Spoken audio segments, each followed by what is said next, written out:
एवढी मात्रा शिफारस केली जाते। यामुळे लवकर आणि एकसमान डोळे फुटण्यास मदत होते आणि त्यामुळे कॅनोपीचा चांगला विकास होतो। गर्भधारणेच्या अवस्थेनंतर आपण फिटसॉल ग्रेप्स ग्रेड 2 चा वापर करतो। आपण 41व्या ते 65व्या दिवसापर्यंत फिटसॉल ग्रेप्स ग्रेड 2 चा वापर करतो। गर्भधारणेच्या अवस्थेत शिफारस केलेली मात्रा 50 किलो प्रति एकर 2 किलो प्रति एकर दराने 2 दिवसातून एकदा आहे। यामुळे काडीची लांबी वाढते आणि संपूर्ण कॅनोपीवर काडीची एकसमान परिपक्वता येते। गर्भधारणेच्या अवस्थेनंतर आपण फिटसॉल ग्रेप्स ग्रेड 3 चा वापर करतो। आपण 66व्या ते 120व्या दिवसापर्यंत फिटसॉल ग्रेप्स ग्रेड 3 वापरतो। गर्भधारणेनंतरच्या अवस्थेत 2 दिवसातून एकदा अर्धा किलो प्रति एकर या दराने 25 किलो प्रति एकर ही शिफारस केलेली मात्रा आहे। द्राक्षाच्या खरड छाटणीसाठी ग्रोमोर फिटसॉल वेळापत्रक पहा। या वापरामुळे तुम्हाला काडीची उत्तम परिपक्वता मिळते आणि त्यामुळे काडीमध्ये पोषक तत्वांचा उत्कृष्ट संचय होतो। आता आपण फळ छाटणीच्या टप्प्यात उच्च प्रतीचे घड मिळण्याबद्दल माहिती घेऊ। फळ छाटणी, घोड छाटणी। आपण छाटणीनंतर 0 ते 30 दिवसापर्यंत फिटसॉल ग्रेप्स ग्रेड 1 वापरतो। डोळे येण्यापासून ते डोळे फुटण्यापर्यंत 1.67 किलो प्रति एकर प्रतिदिन या दराने 50 किलो प्रति एकर एवढी मात्रा शिफारस केली आहे। यामुळे कॅनोपी अधिक चांगली विकसित होते, लांब घड बाहेर पडतो आणि एक समान फुलधारणा होते। यानंतर फिटसॉल ग्रेप्स ग्रेड 2 चा वापर फुले येण्यापासून फलधारणेच्या दरम्यान होतो। आपण 31व्या दिवसापासून 75व्या दिवसापर्यंत फिटसॉल ग्रेप्स ग्रेड 2 चा वापर करतो। फुले येण्यापासून फलधारणेच्या अवस्थेत शिफारस केलेली मात्रा 115 किलो प्रति एकर 2.56 किलो प्रति एकर या दराने 2 दिवसातून एकदा द्यायची आहे।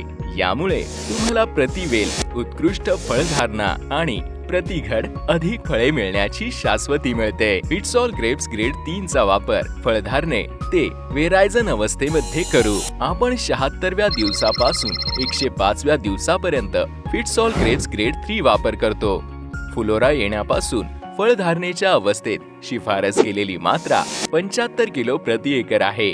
3.33 किलो प्रति एकर दराने 2 दिवसातून एकदा द्यायची आहे। द्राक्षाची खरड छाटणीसाठी ग्रोमर फिटसॉल वेळापत्रक पहा। याच्या वापरामुळे तुम्हाला घडाचा एक समान विकास मिळतो। पिंकबेरी आणि वॉटरबेरी कमी असण्यासोबत घडाचे वजन अधिक मिळते। आता या सर्वांमुळे तुम्हाला प्रत्येक वेळा हवे असलेले उच्च उत्पादन आणि निर्यातक्षम दर्जाची द्राक्ष मिळतात, ज्यामुळे तुम्हाला उच्च परतावा मिळतो। फिटसॉल ग्रेप्सचा असर यांच्या अनुभवाने निर्विवादपणे सिद्ध झाला आहे। आणि माल खूप कडक आहे आणि पत्तीचा जो रफनेसपणा म्हणतो आपण तो खूप आहे, खूप म्हणजे अति। मी शेती 89 सालापासून करतो, तेव्हापासून मी शेती करत आलोय। 89च्या तुलनेत मी जेवढं म्हणजे अभ्यास भरपूर झाला माझा द्राक्षामध्ये, परंतु यांचे जे कोरोमंडलचे फिटसॉल कंपनीचे खत आहे या ग्रेड याच्यामध्ये मी पूर्ण समाधानी, कारण मला इथून माग असे दिसलेच नाही। पत्ती जे रानाला ग्रीनरी आपण भरपूर वापरलेलं आहे। या थंडीच्या काळात आजही प्लॉटची परिस्थिती खूप चांगली, कुठं माझ्या प्लॉटवर असं लाल कोळी सुद्धा आलेला नाही आजपर्यंत। 3च ग्रेड आहे, 3 ग्रेड मध्ये समाधानी पूर्ण।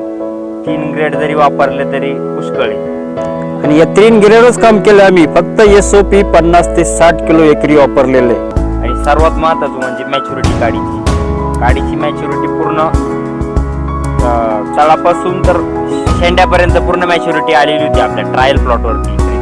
कंट्रोल प्लॉट मध्ये अर्धी काही ठिकाणी फक्त काडीचे 2 पेरे वंजले होते। तशी ट्रायल प्लॉटवरती पूर्णपैकी काडी वंजली होती, पूर्ण शेंड्यापर्यंत काडी वंजली होती। द्राक्षाची साईज ही साधारण 19 mm, सरासरी 19 ते 20 mm झालेली, म्हणजे ती एक्सपोर्ट युक्त साईज झालेली, एक्सपोर्टला चालणारा माल आहे। आणि साईज असल्यामुळं आम्हाला रेट पण निश्चितच चांगला मिळणार आहे। आपला जो फिटसॉल ट्रायल प्लॉट आहे इथं ऍसिडिक pH कमी असल्यामुळे इथं आपटेकला अडचण नाही आली आपल्याला, बाकीचं काही सोडायची गरज नाही आली।